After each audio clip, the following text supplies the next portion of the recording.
there aren't any theaters around anymore, but the one that you probably would remember the most is the Michigan.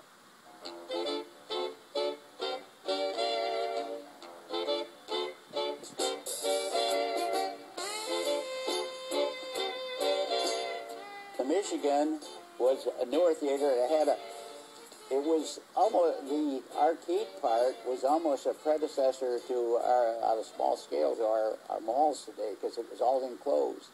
And they had they had shoe stores in there, and they had millinery stores, and they had a basement there, and they had a bowling alley there, Strand bowling alleys.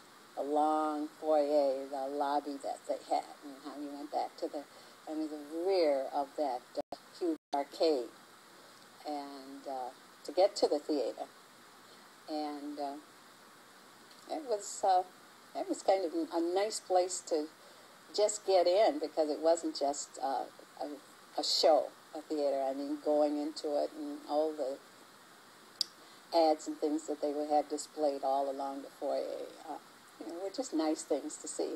Well, the thing then was to be very elaborate. So on the ceiling of the Michigan Theater and on the sidewalls toward the stage, there would be very intricate decorations, plastered forms and so forth. They were painted, and not gaudily, but so they really stood out.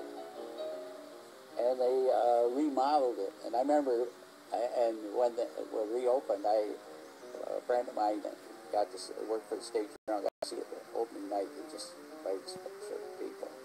And I asked him what he thought of it. He said it looked like the painters got drunk and painted each other.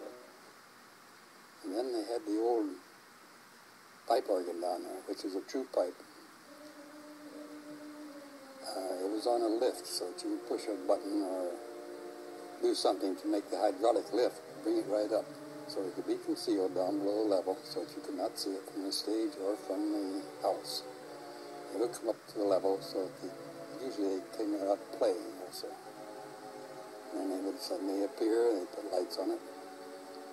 And when they got done, they would either go on to another piece or just dim the lights and sink out of sight. Then you go on with the show.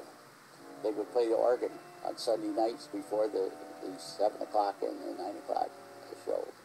And the organ would raise from the floor. Larry Faubert was the organist. And people would come, and he'd probably give a 15-minute recital before the movie. I can remember going to the movies at the Michigan Theater and waiting around the block, lines around the block to get in to see a production. Saturday afternoons, all the theaters had matinees, and they would all be probably 60-70% full. It was a beautiful theater. You had a nice walk down the arcade. You could look in all the shop windows in the arcade. Go in the balcony with your date on Saturday night, and always look around to see who was with who, so you knew who had a date with who.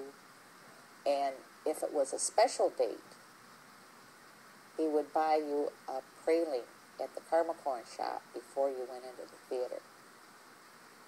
I was in college, and we had gone to the theater, about 2 or 3 of us, and we kept hearing sirens, because these sirens going off, and we're watching the movie, and I can't tell you what it was, but I have a real love for movies, and I'll go to almost anything that moves.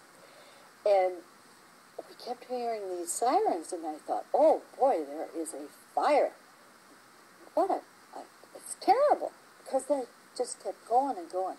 We got out of the show, and we walked out into the center of Lansing, and it was packed with people, because it was VJ Day. It was August 14th. That was very exciting to mingle with all those people that had come downtown. I didn't see any sailors kissing nurses like they did in Times Square, but it was equally as exciting. Always had kids for usherettes. usually high school girls. Always had uniforms, so that you could identify who they were. And they were fairly well trained, especially to Michigan. They didn't stand ahead of an aisle and say this way. They would take them personally, take them down, place them in the seat. That tension got a lot of people sick. Well, it made them very happy. They were being served. That's one thing these days they don't even think of, but that was different back in those days. In Michigan especially had a balcony where my buddies who were dating would take their dates and they would always say they made out at the Michigan Theater, up in the balcony. Well, I never got so lucky, and I still regret the fact that that never happened to me. It was special because it was large, it was beautiful on the inside, and of course they always had the first run movies. But it was like the place to be. It was a deluxe type operation, is what I'm trying to get at. It wasn't just throw it on the screen if you want to come, okay. No.